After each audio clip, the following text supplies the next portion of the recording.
तो मान लेते हैं अगर आपका ड्यू डेट आईटीआर का मिस हो जाता है तो इस केस में आपको क्या कहना चाहिए। जैसे कि 2025 के साल में आईटीआर फाइलिंग का लास्ट डेट आज के डेट में 15 सितंबर है। हो सकता है गवर्नमेंट इस ड्यू डेट को बढ़ाए और या फिर हो सकता है ड्यू डेट को ना बढ़ाया जाए। मान लेते हैं अगर ड्यू डेट को नहीं बढ़ाया जाता है तो इस केस में भी आप अपना आईटीआर फाइलिंग कर सकते हैं, लेकिन आपको कुछ फाइन या फिर इंटरेस्ट देना पड़ सकता है आईटीआर फाइलिंग करने के लिए। जैसे एग्जांपल में अगर आपका इनकम 3 लाख से या 2.5 लाख से कम है तब तो कोई चार्जेस या कोई भी फाइन आपको देना नहीं पड़ेगा आईटीआर फाइलिंग करने के लिए।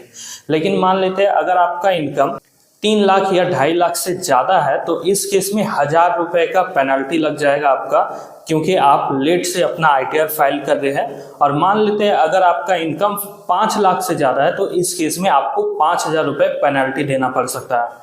और मान लेते हैं अगर आपका एक टैक्स पेमेंट बन रहा है, मतलब 5-10 हज़ार या उससे ज़्यादा का, या फिर थोड़ा बहुत भी पैसा टैक्स पेमेंट का बन रहा है, तो इस केस में टैक्स पेमेंट अमाउंट में आपको इंटरेस्ट देना पड़ सकता है as per income tax rules and law.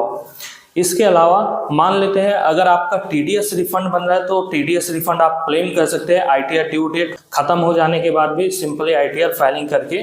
लेकिन आपको ध्यान में रखना 31 दिसंबर खत्म होने से पहले आप आईटीआर फाइलिंग कर ले, क्योंकि 31 दिसंबर नॉर्मली लास्ट डेट होता है लेट से आईटीआर फाइलिंग करने का पेनल्टी देकर। तो जरूर टाइम पे कंप्लीट करें अपना आईटीआर का काम। मान लेते हैं अगर आप खुद से काम नहीं कर पाते आईटीआर का तो इस केस में एक्सपर्ट से जरूर हेल्प लें।